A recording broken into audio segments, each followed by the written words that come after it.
John. What? Oh, yeah. Hey, my name is John Red. Welcome to Crap Course. Today's lesson is... Hey, what are we doing again? Oh, the Crusades. So, I don't know anything about the Crusades, so hold up.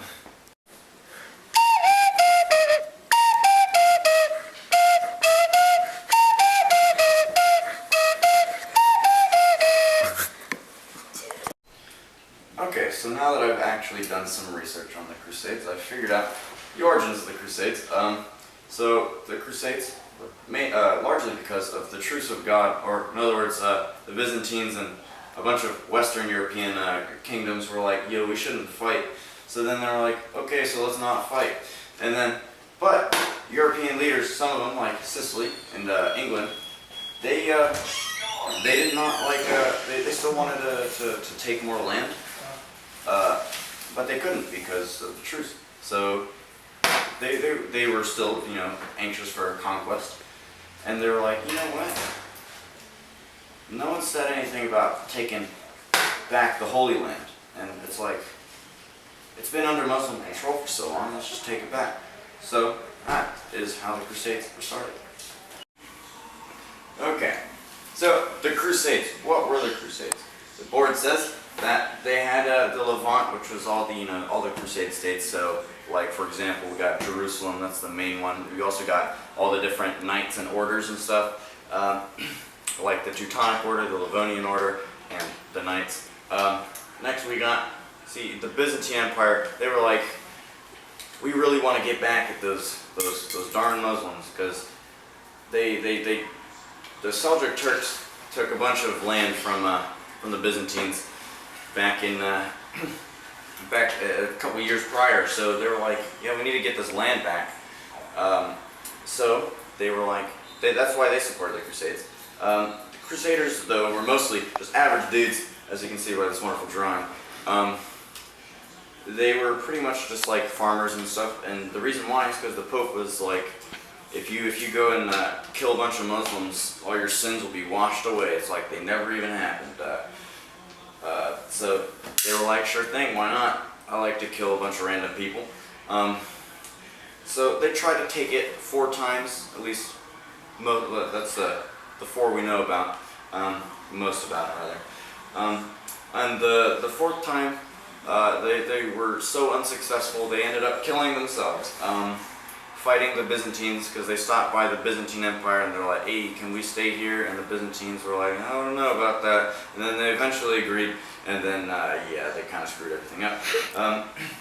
So the royals of Europe, though, because of the Crusades, were bred and trained just for warfare, because that was the main point of the Crusades, to conquer other lands that wasn't them. And that's all for the major characteristics of the Crusades. That's gotta be the way it is.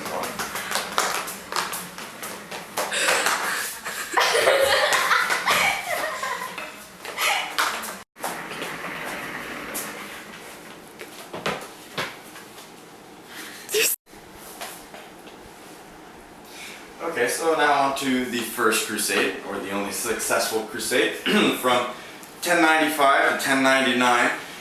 Basically, this dude, Pope Urban II, was like, hey, if you go kill all these innocent people over in Jerusalem, you won't go to hell. And everyone's like, well, I mean, killing innocent people is kind of like my favorite thing. So they all kind of were like, yeah, let's do it.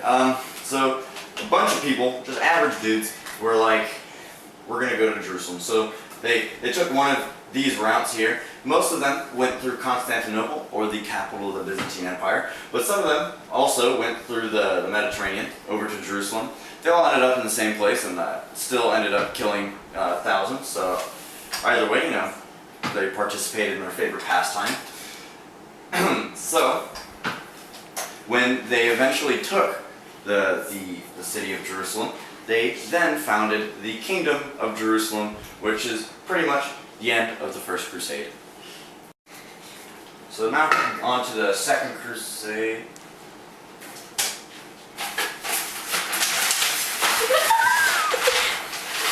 No.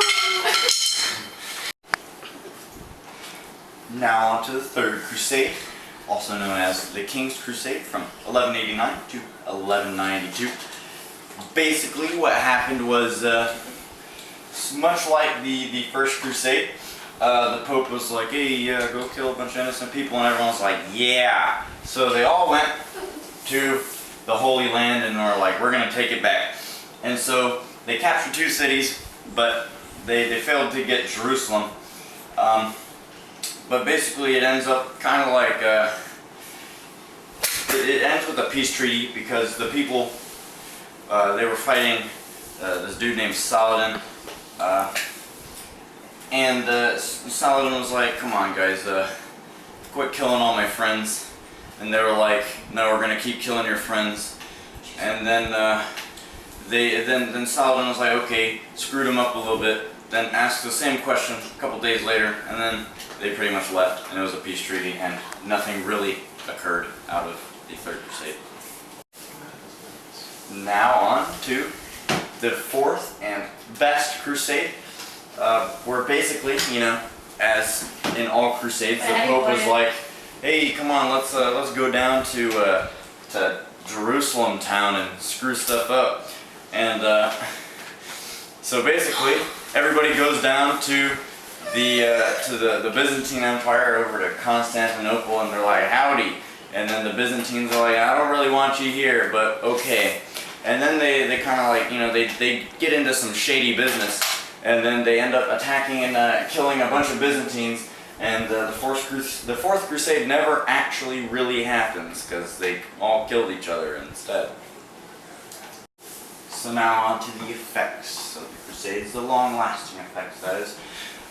It's a nice summary, but if we're going to talk about the stuff that actually did happen, then we'll talk about, for example, Greek philosophies and Arabic philosophies, and all kinds of knowledge in these areas were suddenly, they were brought into the European way of life, and as well as the other way around. While Jerusalem was under Catholic control, many European and more Western ideas and philosophies and technologies were brought there. And so it's kind of like a smaller scale version of like the Columbian Exchange. Hello! Crowd Course is a multisexual and multiracial team sponsored by a gay Asian. Starbucks! An athlete! The Confederacy.